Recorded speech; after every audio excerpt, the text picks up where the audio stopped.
नमस्कार दोस्तों, विकास study circle के यूट्यूब चैनल पर आप सभी का स्वागत है। दोस्तों, आज 16 फरवरी 2023 से संबंधित जो महत्वपूर्ण करंट अफेयर है उस पर हम लोग चर्चा करेंगे। आप लोग दोस्तों वीडियो के साथ अंत तक अवश्य बने रहें तथा वीडियो को ज़्यादा से ज़्यादा लाइक करें, शेयर करें और चैनल को अधिक से अधिक सब्सक्राइब करें। चलिए दोस्तों, देखते हैं। आज का हमारा पहला प्रश्न है, जल शक्ति मंत्रालय द्वारा हाल ही में नमामि गंगे मिशन सेकेंड को किस अवधि तक लागू करने की घोषणा की गई है। तो दोस्तों, जो नमामि गंगे मिशन है इसका सेकेंड चरण है। किस मंत्रालय द्वारा दोस्तों इसको लॉन्च किया गया है? तो जल शक्ति मंत्रालय। इसके दोस्तों वर्तमान में मंत्री कौन हैं? तो गजेंद्र सिंह शेखावत जो हैं, गजेंद्र सिंह शेखावत, यह वर्तमान में दोस्तों जल शक्ति मंत्रालय के मंत्री हैं और इनके द्वारा ही दोस्तों नमामि गंगे मिशन का सेकंड जो चरण है लॉन्च किया गया। इसको दोस्तों किस अवधि तक जो लागू करने की घोषणा की गई? तो 2026 तक। इसके लिए दोस्तों बजट में 22,500 करोड़ रुपए का आवंटन किया गया है। और जो नमामि गंगे मिशन है दोस्तों, इसका पहला चरण जो है वह सन 2014 से 2021 तक चला। यह भी आप लोग जरूर ध्यान रखें कि इसका पहला चरण किस अवधि तक लागू रहा, तो 2014 से 2021 तक। और जो सेकंड चरण है वह 2026 तक दोस्तों लागू रहेगा। बात की जाए दोस्तों गंगा एक्शन प्लान कब शुरू किया गया था, तो सन 1985 को दोस्तों गंगा एक्शन प्लान शुरू किया गया था। आगे देखिएगा, अगला प्रश्न है दोस्तों, जीरो नेट कार्बन उत्सर्जन का लक्ष्य क्या रखा गया है? तो सन 2070 तक दोस्तों जीरो जो नेट कार्बन उत्सर्जन का लक्ष्य रखा गया है। और सिकल सेल एनीमिया का उन्मूलन का लक्ष्य कब तक रखा गया है? तो 2047 तक दोस्तों सिकल सेल एनीमिया के उन्मूलन का लक्ष्य रखा गया है। हर घर जल का लक्ष्य क्या रखा गया? तो 2024 तक दोस्तों हर घर जल का लक्ष्य रखा गया है। बात की जाए दोस्तों, अगर आपसे पूछा जाए कि टीबी हारेगा देश जीतेगा, टीबी हारेगा देश जीतेगा, इसका लक्ष्य क्या रखा गया है? तो इसका लक्ष्य दोस्तों रखा गया है सन 2025 तक। तो दोस्तों ध्यान रखें। और आपसे अगर पूछा जाए दोस्तों कि फाइलेरिया जो रोग है उसके उन्मूलन का लक्ष्य क्या रखा गया है? जो फाइलेरिया है, फाइलेरिया के दोस्तों उन्मूलन का लक्ष्य क्या रखा गया है? इसका दोस्तों लक्ष्य रखा गया है वर्ष 2027 तक। ध्यान रखें दोस्तों, फाइलेरिया के उन्मूलन का लक्ष्य 2027 तक रखा गया है। इसी को दोस्तों जो फाइलेरिया है इसी को हाथी पाँव भी बोला जाता है। तो फाइलेरिया के उन्मूलन का लक्ष्य 2027 तक रखा गया। टीबी हारेगा देश जीतेगा, इसका लक्ष्य दोस्तों 2025 तक है। जीरो नेट कार्बन उत्सर्जन का लक्ष्य 2070 तक। सिकल सेल एनीमिया का दोस्तों लक्ष्य क्या है? 2047 तक। और हर घर जल का लक्ष्य क्या है? 2024 तक। तो दोस्तों इनको आप लोग बहुत अच्छे से ध्यान रखें।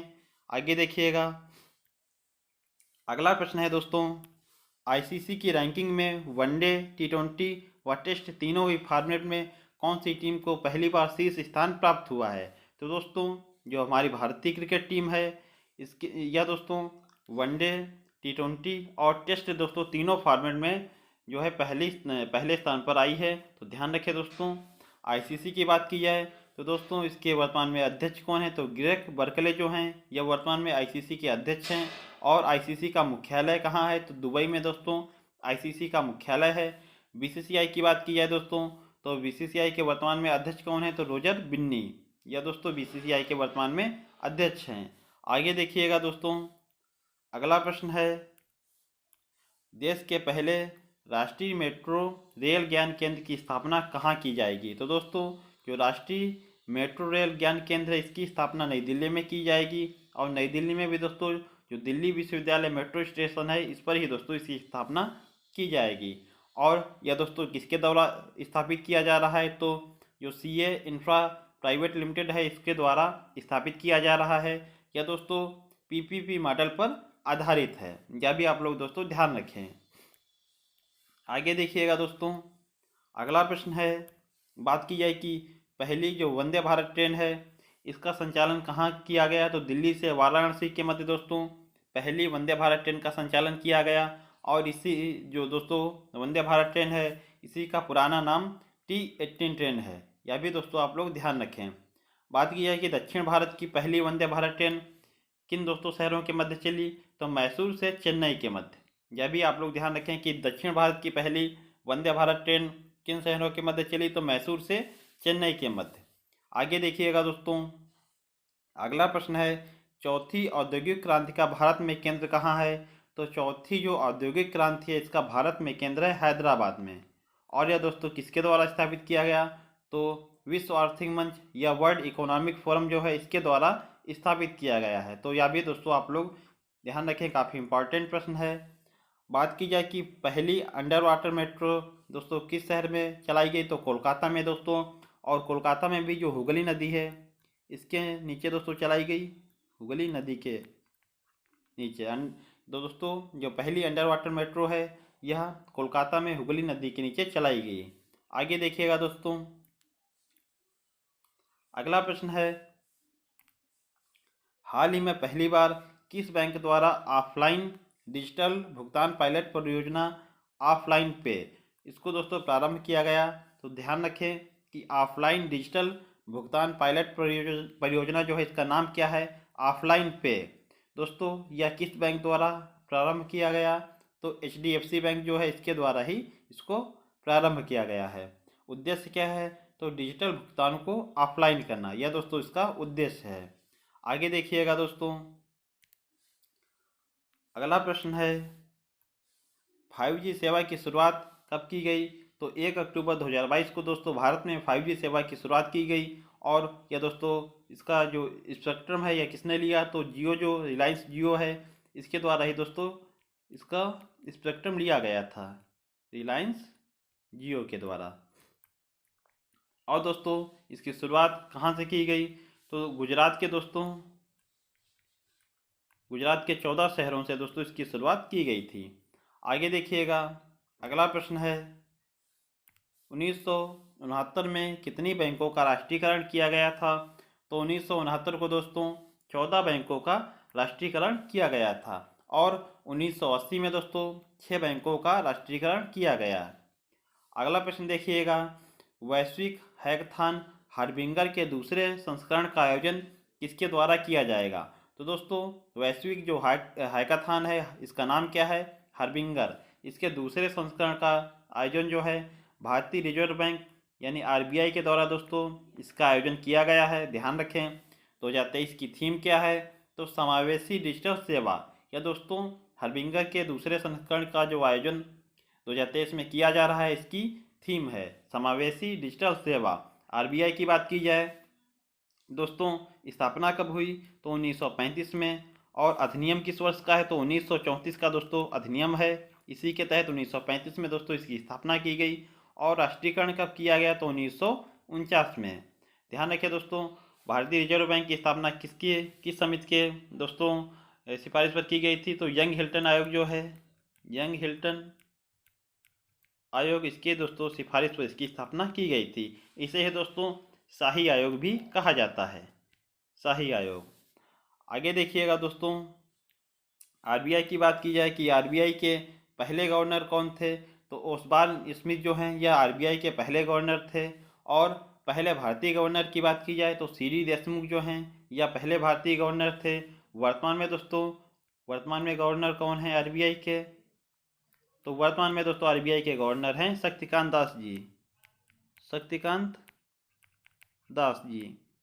और ये दोस्तों 25वें क्रम के RBI के गवर्नर हैं। तो ध्यान रखिए दोस्तों, जो पहले गवर्नर कौन थे? Osborne Smith. और पहले भारतीय गवर्नर कौन थे? तो CD देशमुख। और वर्तमान में RBI की गवर्नर कौन है? तो शक्तिकांत दास जी, या 25वें क्रम के गवर्नर हैं। आगे देखिएगा दोस्तों, अगला प्रश्न है, केंद्रीय गृह मंत्री अमित शाह द्वारा हाल ही में किस राज्य के पुलिस बल को प्रेसिडेंट कलर सम्मान प्रदान किया गया?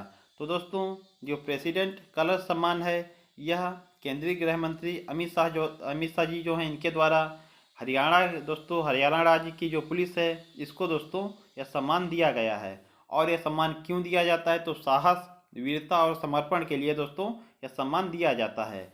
यह जो दोस्तों प्रेसिडेंट कलर है इसका प्रारंभ कब से किया गया? तो 1951 से दोस्तों इसको प्रारंभ किया गया। और अभी दोस्तों हरियाणा राज्य की जो पुलिस है इसको दोस्तों यह सम्मान दिया गया है। अगला प्रश्न है दोस्तों, हड़प्पा सभ्यता का सबसे बड़ा संग्रहालय कहाँ है?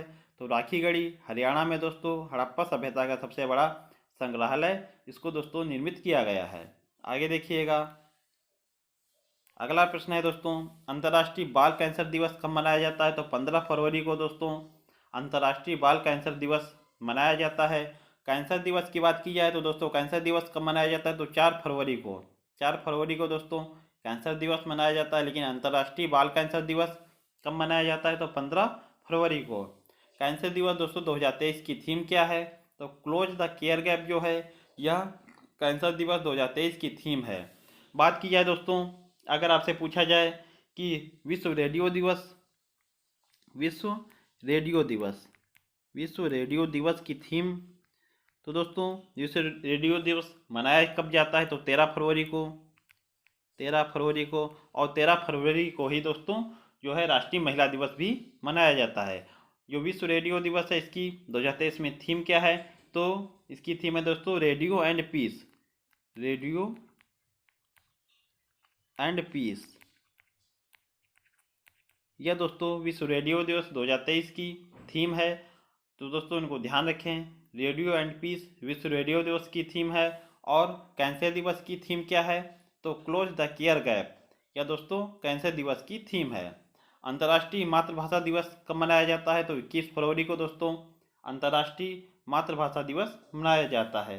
आगे देखिएगा दोस्तों, अगला प्रश्न है, केंद्र सरकार द्वारा हाल ही में कोयले के अवैध खनन पर अंकुश लगाने हेतु कौन सा मोबाइल ऐप या पोर्टल लॉन्च किया गया? तो दोस्तों खनन प्रहरी ऐप जो है यह दोस्तों केंद्र सरकार द्वारा कोयले के अवैध खनन पर अंकुश लगाने हेतु लॉन्च किया गया है। बात की जाए प्रहरी ऐप की, यह दोस्तों किसके द्वारा लॉन्च किया गया? तो बीएसएफ जो है बॉर्डर, दोस्तों जो बॉर्डर सिक्योरिटी फोर्स है इसके द्वारा दोस्तों लॉन्च किया गया है। सीमा सुरक्षा बल इसके द्वारा प्रहरी ऐप जो है लॉन्च किया गया। बात की जाए यूविन पोर्टल की, यह दोस्तों गर्भवती महिलाओं का वैक्सीनेशन सही समय पर हो सके इसके लिए दोस्तों यूविन पोर्टल यूविन दोस्तों पोर्टल है यह लॉन्च किया गया है, ध्यान रखें। आगे देखिएगा दोस्तों,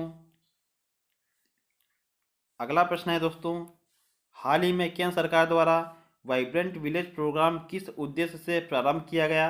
दोस्तों जो वाइब्रेंट विलेज प्रोग्राम है यह किस उद्देश्य से लॉन्च किया गया? तो सीमावर्ती क्षेत्रों का विकास हो सके इसके लिए दोस्तों वाइब्रेंट विलेज प्रोग्राम जो है यह लॉन्च किया गया। यह प्रोग्राम दोस्तों 2022-23 से 2025-26 तक चलेगा। बजट में इसके लिए दोस्तों 4800 करोड़ रुपए का आवंटन किया गया है। बजट में ही दोस्तों मिष्टी योजना का दोस्तों मिष्टी योजना जो है इसका उल्लेख किया गया था। तो मिष्टी योजना यह किससे संबंधित है? तो मैंग्रोव वनस्पति के विकास के लिए दोस्तों मिष्टी योजना चलाई जाएगी। पीएम विकास या दोस्तों परंपरागत शिल्पकारों के विकास के लिए दोस्तों चलाई जाएगी पीएम विकास योजना। पीएम प्रणाम योजना जो है यह दोस्तों पृथ्वी के पुनरुद्धार के लिए प्रारंभ की जाएगी। तो दोस्तों ये तीनों योजनाएं जो हैं यह दोस्तों बजट इस बार दोस्तों जो बजट पेश किया गया था उसमें दोस्तों इनका उल्लेख किया गया है। आगे देखिएगा, अगला प्रश्न है आज का हमारा अंतिम प्रश्न, हाल ही में नेशनल जो रेस वॉकिंग चैंपियनशिप 2023 का आयोजन कहाँ किया गया? तो दोस्तों जो नेशनल रेस वॉकिंग चैंपियनशिप 2023 है इसका आयोजन झारखंड में किया गया है। और इसमें दोस्तों अगर पुरुष विजेता की बात की जाए तो पुरुष विजेता रहे हैं अक्षदीप, और महिला विजेता कौन रही? तो प्रियंका गोस्वामी ये दोस्तों महिला विजेता रही। तो ध्यान रखिए दोस्तों।